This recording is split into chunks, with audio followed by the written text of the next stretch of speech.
వారిని అవదేశం మీకే ఇచ్చాను. వారు నాటుకున్న తోటల ఫలములు వారు అనుభవించకుండా నాకు ఇష్టం లేని జనంలో ఉన్న కారణాన్ని బట్టి వారిని అవదేశం మీకే ఇచ్చాను. నీళ్ళు గురించి అనకుండా ఎందుకంటే ఆ మొదటి నీళ్ళు ఏందా ఆ మస్సా దినములు నా మీద వ్యతిరేకం చేసిన కారణాన్ని బట్టి ఇది తప్పని భావించాను. ఇవన్నీ ఇచ్చిన నాకు మీరేమిచ్చారు? నాకు ఇవ్వాల్సింది కూడా ఉంది కదా, అది ఏది అని గొప్పగా నేను అన్యాయిస్తుంది కాను. నీవు మీరు గమనిస్తే చాలా పర్యాలు కొన్ని మనుషులు కొందరు నోట్లు ఏమంటారు తెలుసా, దేవుడు నాకు అన్యాయం చేశాడు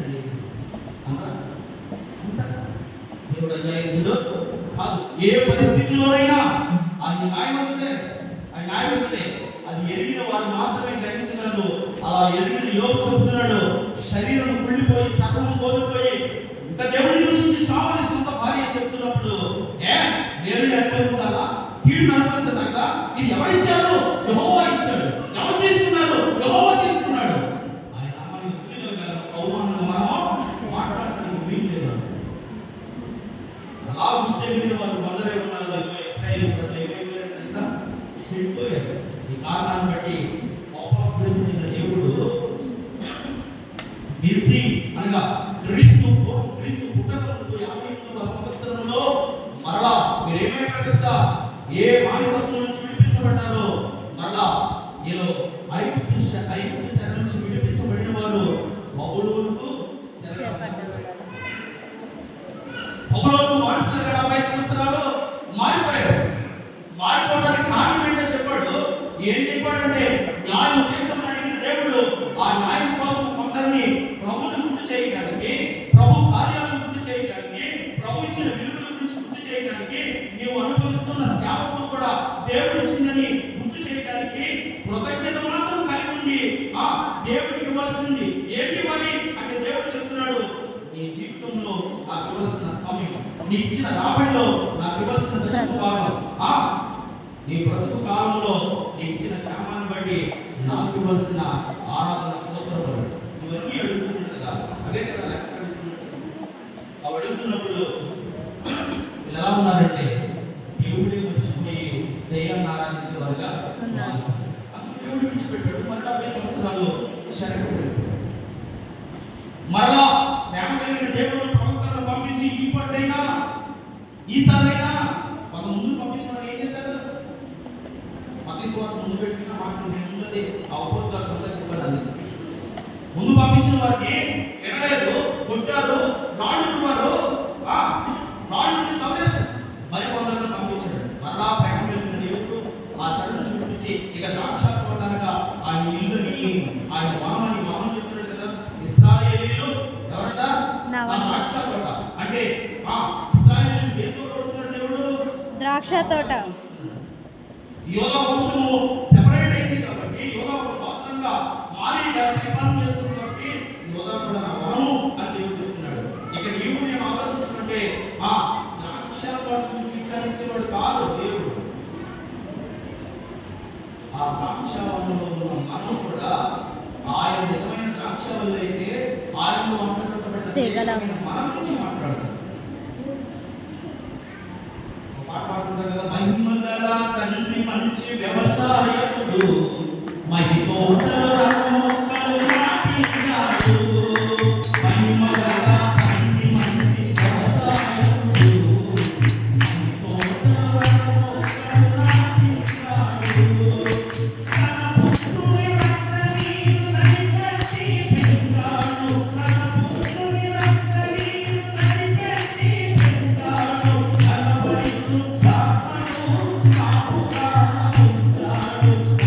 Thank you.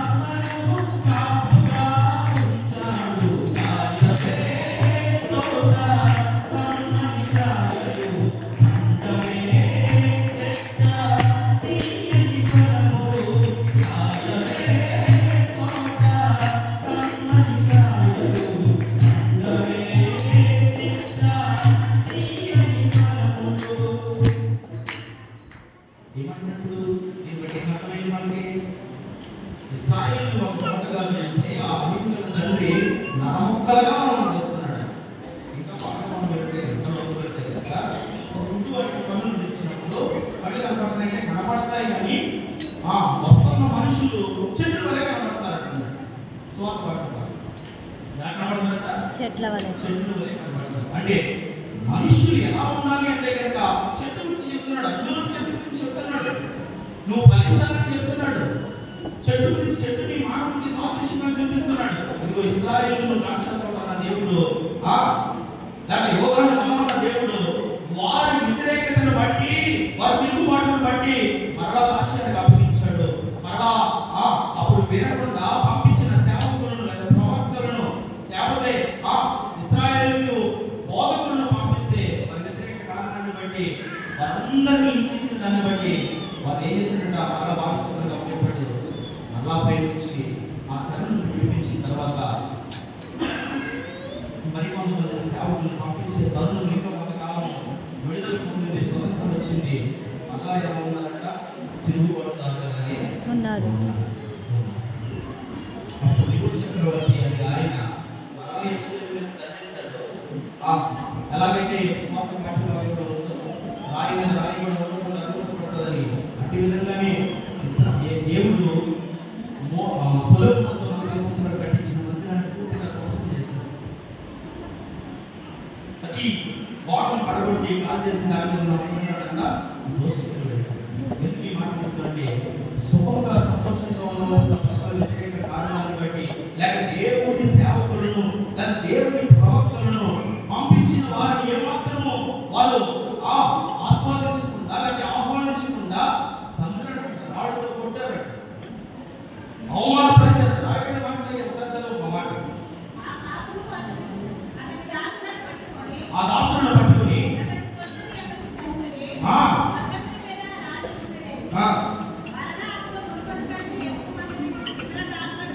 ఇతర దాసులను పంపగా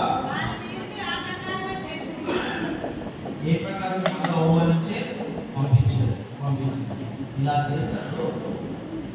ఇశ్రాయేలు ప్రజలు నా వనముని నా కోటని చెప్పుకుంటున్న ఆ ఇశ్రాయేలు యువత వాళ్ళ పరిస్థితిని చేసిన కారణాన్ని బట్టి మరలా ఇంతటి నష్టం కలిగింది, ఇటువంటి పరిస్థితులు వచ్చినాయి అని దేవుడు చెప్తున్నాడు. ఇక ఎదురోజు వచ్చే కాలానికి మరలా ఇశ్రాయేలుకి సపోర్ట్ చేస్తున్న వ్యక్తిగా ఉన్నాడు. మరలా 46 సంవత్సరాలు ఈ చరిత్ర చదివితే చాలా సమయం అయిపోయింది. 46 సంవత్సరాలు మందిరాన్ని కట్టిస్తూ వచ్చాడు. 46 సంవత్సరాలు ఎదుగుతుంటే కనుక ఎంత సుదీర్ఘంగా కడితే అంతగా నా సపోర్టు ఉంటుంది. రాజు ఆహ్వానిస్తే దెబ్బలు కొడువా అన్నట్టు డబ్బులు తక్కువ ఉంటాయా? ఏదైనా చేయదు. అర్థమవుతుందా?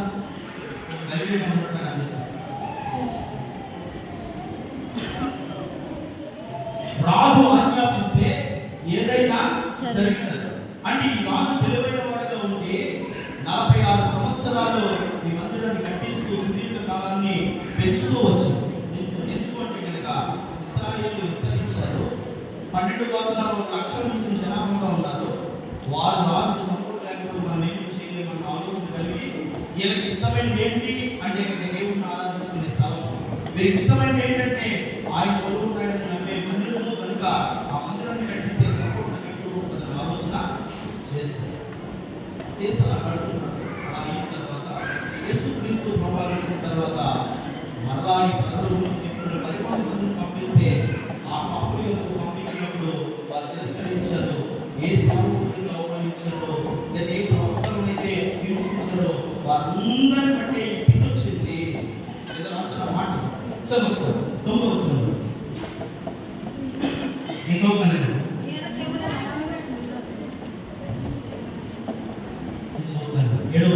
ఇశ్రాయేలు వంశం సైనికుల యెహోవా రాక్షసుడా యోధా మనుషుడు అని ఇష్టమైన వారు ఆయన న్యాయము కావాలని చూడగా బలాత్కారం కనబడేను, నీతి కావాలని చూడగా లోతులు కనబడేను. స్థలము మిగలకుండా మీరు మాత్రమే దేశంలో నివసించినట్లు ఇంటికి ఇల్లు కలుపుకొని పొలములకు పొలము చేర్చుకొని మీకు శ్రమ ఇంటికి కలుపుకుంటా అంటే అన్యాయం చేస్తున్నా ఏమొస్తారు మీకంటే శ్రమ. నేను చెబుతారా విన్నట్టు సైన్యులకి యెహోవా స్పష్టంగా ఈ మాట నాతో సెలవిస్తున్నాడు. ఏమిటి ఆ మాట అంటే నిజముగా గొప్పవియు దివ్యమైన పాడైపోవును.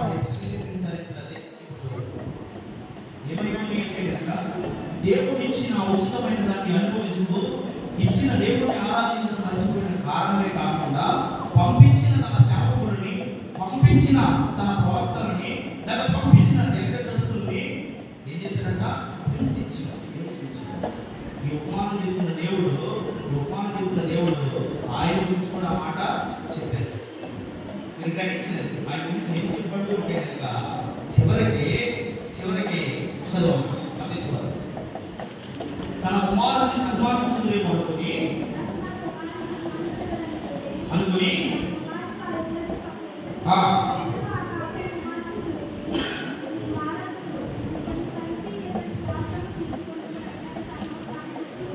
ఏమనుకుంటారట? ఈ బుద్ధి అనుకోలేదు.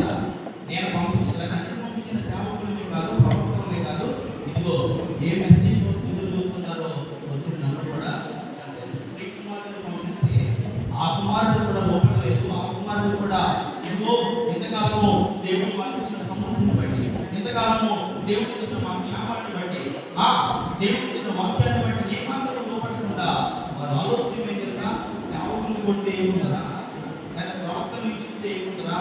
ఇదిగో కుమారుడు అంటున్నాడు కదా, అక్కడి నుంచి వచ్చినట్టు కదా, ఇంకా ఈ భూమి మీద మనకు అడ్డే లేకుండా ఉండడానికి ఎంతకంటే తొలగించేస్తుంది చాలు అనుకునే కుమారుడు కూడా ఆయన చనిపోకముందు ఈ ఉపమానం ఆయన గురించే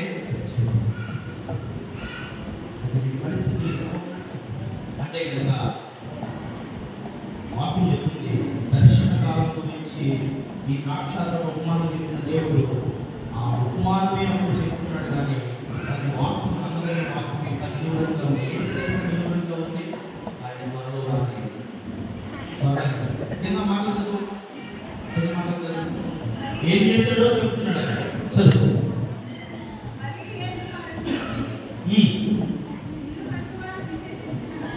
నేను చదువుతాను. 39 వచ్చి నేను చదువు.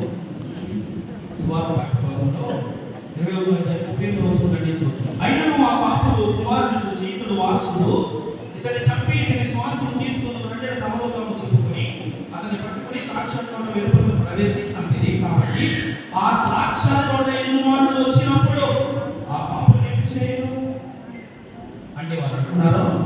అందుకు వారు ఆ దుర్మార్గులను కఠినంగా సంహరించి వాటి కాలంలో ఎందు తనకు పండ్లను చెల్లించినట్టు ఇతర కాపులు ఆ ద్రాక్షతోటను ఉపయోగించినని ఆయనతో చెప్పిరి.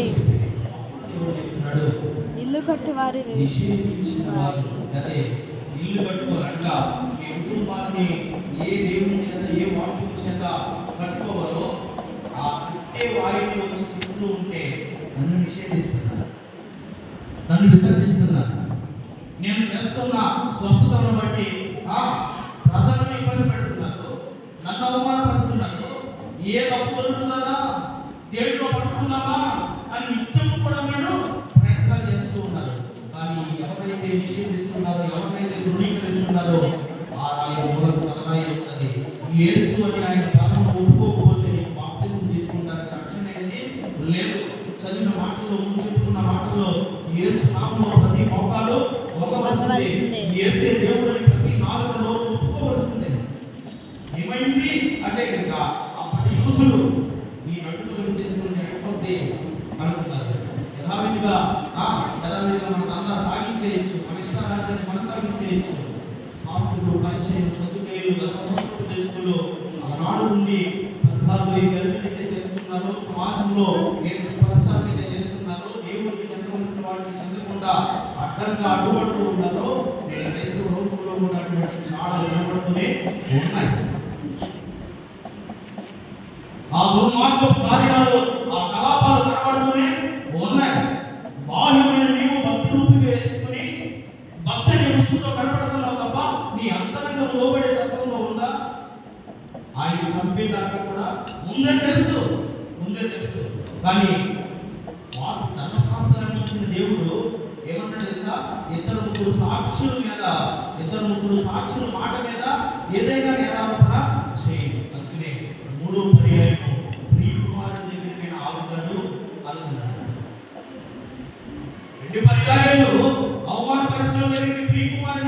చూస్తే రాజులు ఇంకా చెప్పాలంటే సేవకుల్ని హింసించినప్పుడు లేదా ప్రవక్తల్ని బాధించినప్పుడు వారు కూడా చెప్పిన ఈ కుమారుడు మరణంలో అయినా అసలు త్యాగంలో అయినా ఆయన పడుతున్న బాధలో అయినా ఆ హింసలో అయినా ఈ గట్టి హృదయాలు కలిగి మార్పుకుంటే చాలు అనుకుని కానీ అన్నాడు ధృవీకరించాడు. కానీ ఆయన లేకపోతే మానవుడికి రక్షణ లేదు.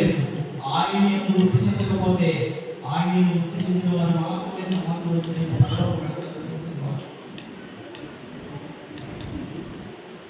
ఈ జన్మం ఆయన ద్వారానే గర్భఫలం అనుభవించి బహుమానము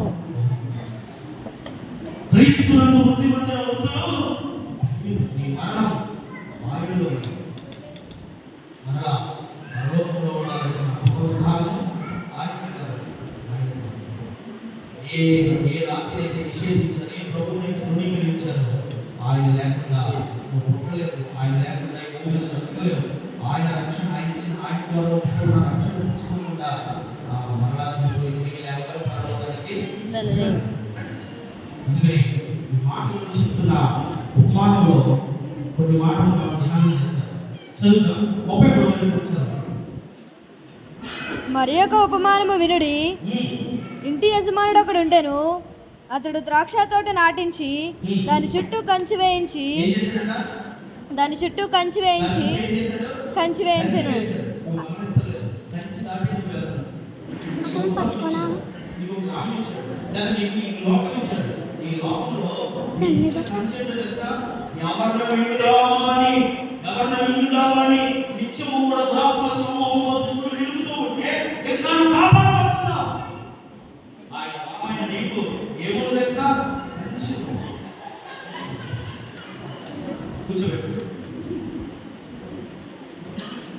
నీకు ఆ కాపుదల ఉన్ననేటి వరకు చదువు. అందులో ద్రాక్షల తొట్టి తొలిపించి ఏం చేశాడంట? ద్రాక్షల తొట్టి తొలిపించి అంటే ఏంటి? ద్రాక్షల తొట్టి ఏంటి? సారి ఊరిలో వెళ్ళినప్పుడు ఈ రోజుతో నా ఆహారం అయిపోయింది, తొట్టులో పట్టుడు నూనె ఉంది మాత్రమే ఆ కుమారుడికి నాకు 2 అబ్బాయిలు తెచ్చుకున్నప్పుడు ఆ తొట్టులో ఉన్న పిండిలో చిన్న మొదలు తీసుకురాకున్నప్పుడు తొట్టులో ఉన్న పిండి అయిపోలేదు. తొట్టి దేనికి సాదృశ్యంగా ఉందంటే నేటి వరకు కంచెని కాపులు వచ్చిన దేవుడు భక్తులను కూడా సముద్రం కూడా నీకు తొట్టి దేనికి సాదృశ్యంగా ఉంది? సముద్రానికి సాదృశ్యంగా ఉంది. సమయం ఎక్కువైపోతుంది.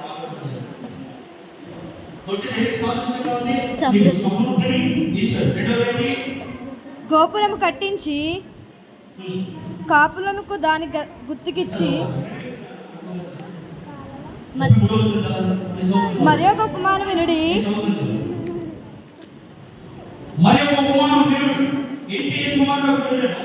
అతడు ద్రాక్ష తోట నాటించి దాని చుట్టూ కంచి వేయించి కంచి వేయించాడు. మొట్టమొదటిగా ఆయన కోట మనమే చెప్తున్నాడు. మన కోసం ఏం చేశాడంటే కంచి వేయించాడు. రెండోది ద్రాక్ష తొట్టి తొలగించాడు. తొట్టి దేనికి సాదృశ్యం అంటే సమృద్ధికి.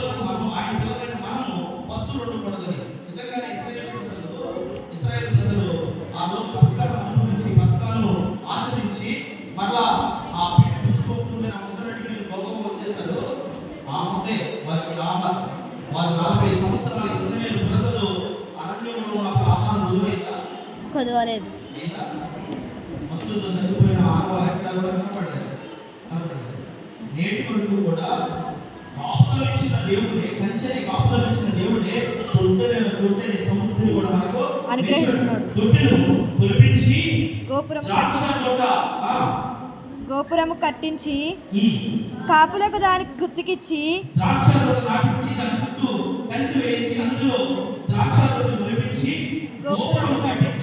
కాపులకు దాని గుర్తుకిచ్చి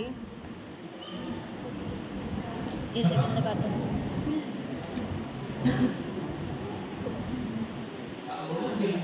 గోపురం. గోపురం అంటే అందరికీ కనపడేది కదా. మేము మాత్రము మామూలు గోపురం ఉన్నది తెలుసా, మామూలు గోపురం అంటారు. దాని రైట్లో ఉంటుంది గోపురం అంటే అందరికీ కనపడేది. మేము మామూలు అంతా ఇంట్లో ఉండదు. అంటే మామూలు ఏముంది, గోపురం గోపురం అంటే అందరికీ కనిపించేది. కనపడేది. గోపురం కనిపించాడు అంటే ఏ ఇశ్రాయేలు చెప్పాలని రోజులను వెళ్తే ఇశ్రాయేలు వ్యతిరేకతను బట్టే అన్యులైన మనకి ఆత్మీయ ఇశ్రాయేలుని ఆ వాక్యాన్ని కలుగుతుంది. వాళ్ళు ఎప్పుడే ఈ రక్షణ అన్యుల దగ్గరికి ఇచ్చేస్తారు. అంటే మనకి చాలా వాక్యం, ఈ వాక్యంలో గోపురముగా అనగా క్రైస్తవుడు లోకానికి ఎలా ఉన్నాడు తెలుసా, కనపడేవాడుగా అన్నాడు, గోపురంగా ఉన్నాడు. క్రైస్తవ్యమే నిజమైనది అని, క్రైస్తవుడే నిజమైన వాడని, క్రైస్తవ్యంలోనే క్రీస్తుని ఆరాధిస్తే రక్షణ ఉందని నీవు ఎలా చేశానంటే అందరికీ కనపడేలాగా దీపస్తంభంలాగా కనపడ్డాడు, గోపురంగా. ఈ 4 మాటల గురించి 4 పుస్తకాలు సుదీర్ఘంగా చెప్పుకోవచ్చు. అంతకు చేసిన దేవుడిని ఏం చేశారంటే తెలుసు. కొన్ని మాటలు తొందరగా చెప్పేస్తాను, వాక్యాన్ని ముగించుకున్నాను. 34వ వచనం నుంచి 41వ వచనం వరకు కూడా బాగా చదువుకుంటే ఈ ఉపమానం ఎవరి గురించి చెప్పాడంటే మన గురించే చెప్పాడు. ఎందుకంటే చదువుకుంటే దానికి అర్థమవుతుంది బాగా. అపోస్తలుల కార్యముల గ్రంథం 13:44వ వచనం. అపోస్తలుల కార్యముల గ్రంథం 13:44వ వచనం. మరుసటి విశ్రాంతి దినమున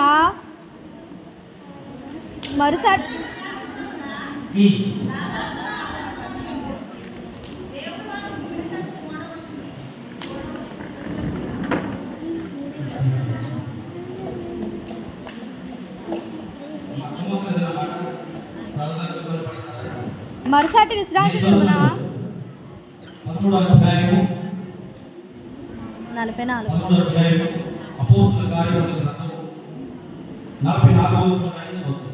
మరుసటి విశ్రాంతి దినమున దాదాపు ఆ పట్టణంలో దేవుని వాక్కు వింటూ కూడవచ్చును. యూదుల జనసమూహం నుంచి మత్సరంతో కొట్టుకొని దూషించుచు పౌలు చెప్పినవాడికి అడ్డము చెప్పిరి. అప్పుడు పౌలు బర్నబాయు ధైర్యముగా ఇట్లనిరి, దేవుని వాక్యం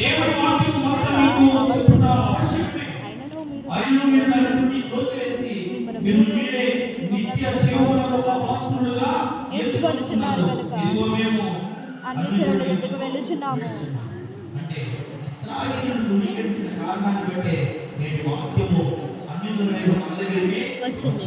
క్రైస్తవులను చెప్పుకుంటున్నాం కానీ నేను ఏమంటారు అంటే ఇండియన్ సిటిజన్, ఇండియా అంటే హిందూ దేశం.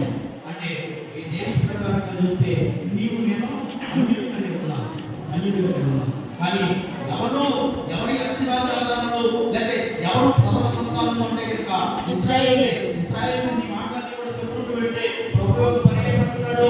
ఆ కనాను స్త్రీ వచ్చి ప్రభువా నా కుమార్తె అస్వస్థతో దెయ్యం పట్టి బాధింపబడుతుంది అంటే ప్రభువున్నాడు ఒక్కొక్క పిల్లల రొట్టె తీసుకో పిల్లలు ఎక్కువ కాదు ఒక్కొక్క అన్యురాలని నాకు ఈ కార్యం నీ సొంత బ్రతకదు.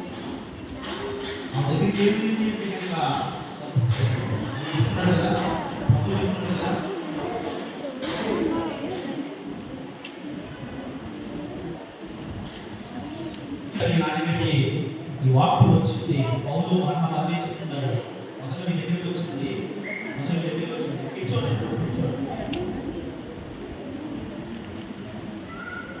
మొదటి వాక్యం మీ దగ్గరికి వచ్చింది. వీళ్ళని ఏం చేశారట?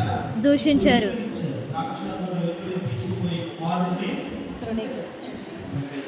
కానీ అన్యులు ఆ భక్తిలో నిజమైన దేవుడు ఇందులో ఏ పాపం లేదు, ఇందులో ఏ పాపం లేదు. ఈ వేస్తారు ఆయన రాక్షసు ప్రయత్నించడంతో ఉంటే ఆయన ప్రేమ ఆలోచన చేస్తే మా పనులు రక్షించబోతున్నాయి. అమెరికాలో మీటింగ్ జరుగుతూ ఉంటే వివేకానంద స్వామి అని పిలువబడిన ఆయన ఆ హార్ట్ తీసుకువెళ్ళారు. వెళ్ళిన ఆయన ఒకవేళ ఆ పాపాత్ముడైన స్త్రీ పాపాలు ఒప్పుకోవడానికి తన ఏమో కానీ ఆ ప్రభువే నేను ఉంటే కనుక నా రక్తంలో వేసిన పాదాలు కడుగుతాను. వివేకానంద అంటే అంత గొప్ప దేవుడు అని చెప్తున్నాడు. కానీ నీకు నిత్యము ఆయన మాట్లాడబడుతున్నాయి, నీకు ఆయన ఆరాధించుకునే అవకాశం ఉంది, నీ చేతిలో బైబిల్ ఉంది, కానీ నీకు ఎలా ఉంది? ఈయన మాట ఎలా ఉంది? నిర్లక్ష్యంగా. అందుకనే అవుతున్నారు తృణీకరించారు అని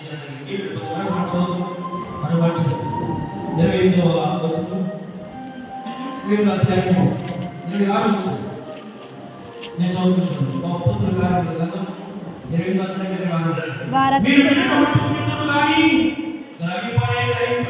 చూచిన మట్టుకు చూతులు కానీ ఆరనే కారణని ఈ ప్రజల ఎదురు వెళ్ళి చెప్పుము. ఈ ప్రజల కన్నులారా చూచి చెవులారా విని మనసారా గ్రహించి నా వైపు తిరిగి నా వల్ల స్వస్థత పొందుకున్నట్లు వారు హృదయం క్రొవ్వేయున్నది, వారి చెవులు మందముగా విని కన్నులు మూసుకొని ఉన్నారు అని పరిశుద్ధాత్మ యెషయా ప్రవక్త ద్వారా మీ పితరులతో చెప్పిన మాట. ఇలాంటి పరిస్థితుల్లో ఉన్నారు లోకాన్ని ప్రజలు వెళ్తున్నట్టు యాక్టింగ్ చేస్తారు కానీ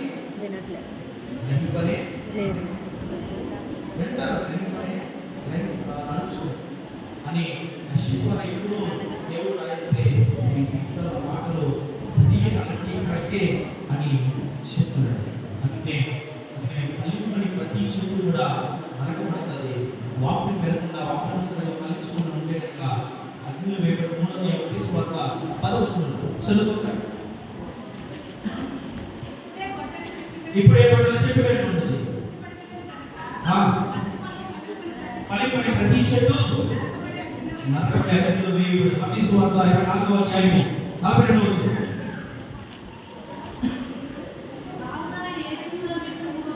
ఏ దేవుడు మీ ప్రభువు వచ్చునో మీకు తెలియదు కనుక జాగ్రత్తగా ఉండుడి. లోకసభ 19వ అధ్యాయం 37వ వచనం. నిన్ను దర్శించిన కాలం నువ్వు వెనకుంటే కనుక నిన్ను దర్శించిన కాలం నువ్వు వెనకుంటే కనుక నీ శత్రువైన వాడు నీ చుట్టూలో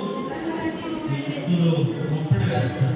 ఎవరు నీ శత్రువు అంటే కనుక బలమైన దేవుని వాక్కు నీ ఎదురు వస్తూ ఉంటే కనుక దాని విధానాల్లో ఉన్నావు కనుక శత్రువు నీ జీవితంలో అవకాశం ఇస్తున్నావు కనుక ఎప్పుడు అవకాశం దొరుకుతుందా వాడదామని వాడు చూసి నీ జీవితంలో ప్రార్థన అనేది లేకపోవడం వాక్యం అనేది లేకపోవడం చూసి నీ చుట్టూ ఉన్న దేవుడి మోటార్ అనేది తొలగిపోయిన తర్వాత వాడు మోటార్ వేసేస్తున్నాడు. శత్రువు అంటే ఏం చేస్తాడు? గోడ వేసేస్తున్నాడు. ఇక ఏం చేస్తాడట? దానికి సంతోషంగా ఒక అపవిత్రాత్మ ఒక ఉపమానం చెప్తున్నాడు. ఒక మనిషిని పట్టి పెట్టిస్తున్నప్పుడు లేదా అపవిత్రాత్మ అనేది పట్టి పెట్టిస్తున్నప్పుడు లక్ష్యాన్ని మార్చుకోబోతున్న నీవు లేదా ఆ అపవిత్రాత్మను చూడకుండా నీవు ప్రభు యొక్క శిక్షలో లేదా ప్రభు యొక్క వాక్యంలో ఎడతెగక కొనసాగకుండా ఉంటే కనుక ప్రార్థన వాక్యం అనేది జీవితంలో నిజము లేకపోతే కనుక అది మరలా తిరిగి వస్తుందంట. విడిచిపెట్టిన చోటు ఎలా ఉందో చూద్దాం వస్తుందంట. తిరిగి వచ్చినప్పుడు ఈ ఇల్లు వాక్యంతో లేదు బాగా శుభ్రంగా ఉన్నాడు కానీ మూర్చి అమర్చుకుంటే చేత రాయబడిన మాట్లాడి తెలుసా మరి చిత్రాన్ని 7 దేయాన్ని తీసుకుంటుంది. ఆ స్థితి ఏమైపోతుంది తెలుసా? మొదటి స్థితి కంటే కనపడుతుంది కదా తీసుకున్నాడు కదా ఎలా అయిపోయాడు అంటే కనుక అపవాదికి అవకాశం వచ్చి వాడు వాడు చేస్తుంది. అందుకని మరి చట్టమైన దేయాన్ని తీసుకొచ్చాడు. అందుకనే వీడి పిచ్చి పెట్టేసే వరకు కాకుండా లేదా నీ దగ్గర వచ్చిన వాక్యము కాకుండా ఇదిగో నా జీవితం అర్థమయ్యే వాటిని చెప్పి ఉంచబడింది. తీర్పు అనేది త్వరలో రాబోయింది. ఫలించకుండా ఉంటే కనుక రక్షణ పొందకుండా ఉంటే కనుక ప్రతి చెట్లు కూడా నరికిపోయి ఉన్నాడు. నా జీవితంలో ప్రవర్తన ఎలా ఉండాలి అంటే కనుక ఆయన వంట కట్టబడమన్నాడు, ఆయన మమేకమన్నాడు. వాక్యం ద్వారా ఆయన వంట కట్టబడితే ఆయన మీ యొక్క నా మాటను నిలిచి ఉంటే బహుగా ఫలిస్తారని చెప్తున్నాడు. అందుకని ఈ మాటను ఇశ్రాయేలు దోషించిన కారణాన్ని బట్టి అనుచరుడైన మన దగ్గరికి వచ్చి ఇశ్రాయేలు తృణీకరించిన విధానాన్ని బట్టి 430 సంవత్సరాల బానిసత్వం తర్వాత బాగా వ్యతిరేకతను బట్టి 70 సంవత్సరాల బానిసత్వం అయింది. అయినా కానీ మీ బుద్ధి ఎలా ఉన్నారంటే కుమారుడు కూడా హింసిస్తారు, కుమారుడు కూడా చంపేస్తారు. తర్వాత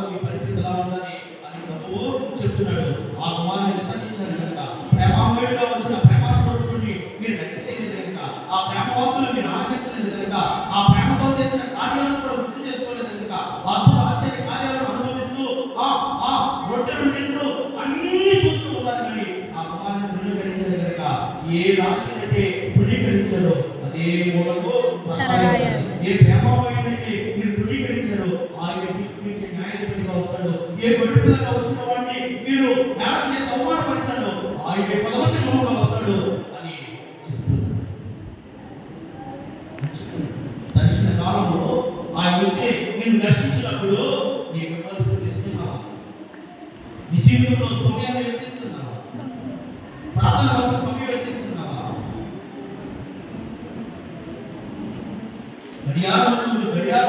గడియారంలో ఆ ముళ్ళు తిరుగుతున్న చుట్టూ నీ కళ్ళు దాని వైపే చూసుకోవాలి. అందుకే ఒక ఇంటి ఇచ్చినట్టు బాగుంటే ముందే ఆ వెలగొట్టే సిస్టమ్ పెట్టాను. యాక్చువల్లీ తొందరగా మీరు అనుకుంటారు వెలగొట్టేసి నేను ముందు పెట్టలేదు. చాలా అంతరంగా ఉంటే ఆలోచన అది ఎంత మాట చూడదు. ఎంత కదా వచ్చిన మనము చివరిగా వెళ్ళేటప్పుడు ఇటువంటి సంస్థతో ఎంత సమయానికి వచ్చి ఆశీర్వాదాలు కవర్ చేసుకోవాలి. మనం ఎవరి కోసం వచ్చాం, ఎందుకు వచ్చాం, ఏమి నేర్చుకున్నాం, ఏమి విడిచిపెడుతున్నాం, ఏ ఒప్పుకుంటున్నాం, ఏ పట్టుకెళ్తున్నాం ఆలోచన కలిగితే కనుక మీకు ఎలా వస్తుందో అసలు నాతో మాట్లాడుకోవాలి ప్రార్థన చేస్తాను. నేను నేర్పించిన వాక్యాలు కాదు, మరిన్ని వాక్యాలు నాకు కావాలని ఆశతో వస్తుంది. అప్పుడు ఆశతో ప్రాణాన్ని తృప్తిపరిచేది. అటువంటి ఆశతో వస్తే కదా మాటలు నీకు అర్థమవుతాయి. అటువంటి ఆ ప్రార్థన వస్తే కదా నువ్వు ఆశతో నిలబడి వినగలుగుతావు. అలా లేకపోతే కనుక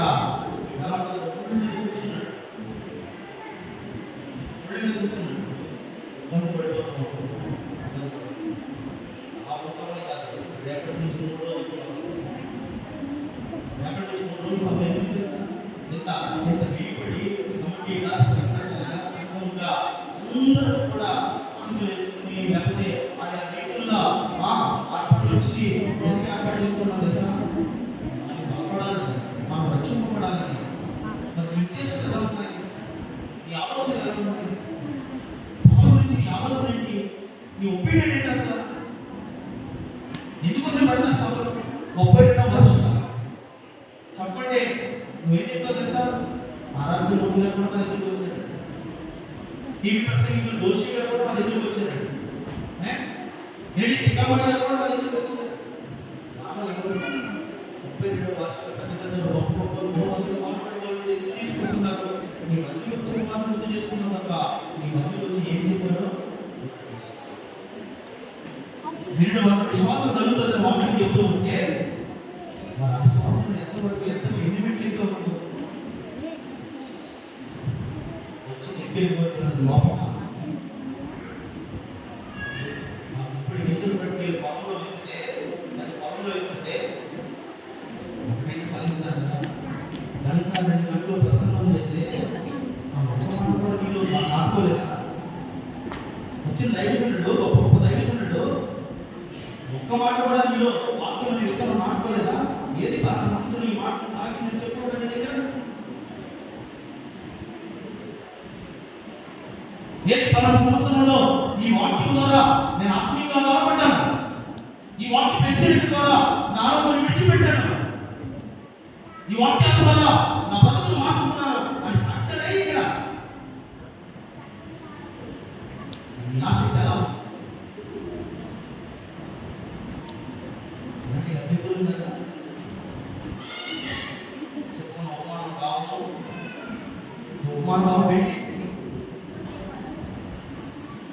సర్వసంతానం అంటే మంచి కూడా తీసేయలేదు. ఈ ఉమ్మాన బాబు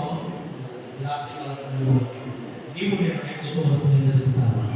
అన్నిసార్లు కోరుకుంటున్నాడు దేవుడు. అందుకనే ద్రాక్ష ఫలం గురించి మాట్లాడుతున్నాడు. ఆయన దర్శిస్తాడు. మాటలు చేసి వాక్యాన్ని ముగిస్తాడు. చదువు ప్రార్థన కూడా వచ్చు. ఈ మాట బాగా పెట్టుకోలేదు. నేను త్వరగా చూస్తున్నాను. ఎవడనో నీ కిరీటమును అపహరింపకుండానట్లు సాతాను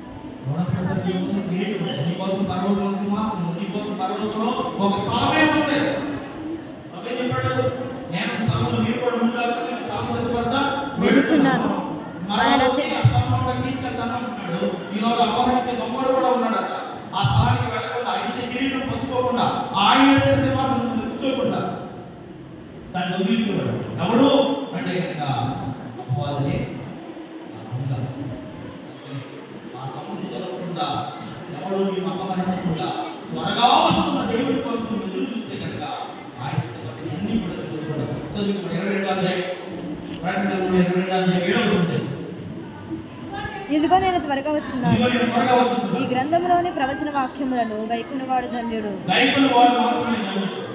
లెట్స్ సే గైకొనువాడు మాత్రమే ధన్యుడు. ధన్యుడు. ఎవరంట? గైకొనువాడు ధన్యుడు. 12వ వచనం. ఇదిగో త్వరగా వచ్చుచున్నాను.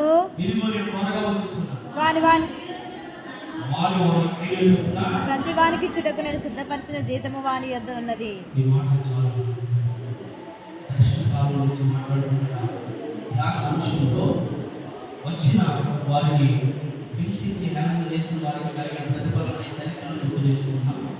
తర్వాత వచ్చిన ప్రభువులు కూడా ఎలా హింసిస్తారో ఏం చేస్తారో గుర్తు చేసుకున్నాం. హింసింపబడిన వారికి ఆయన మూలదాయని జ్ఞాపకం చేసుకున్నాం. మళ్ళా విశ్వాసాలు మనకి ప్రభు చెప్తున్నాడు వచ్చుచున్నాను నా దగ్గర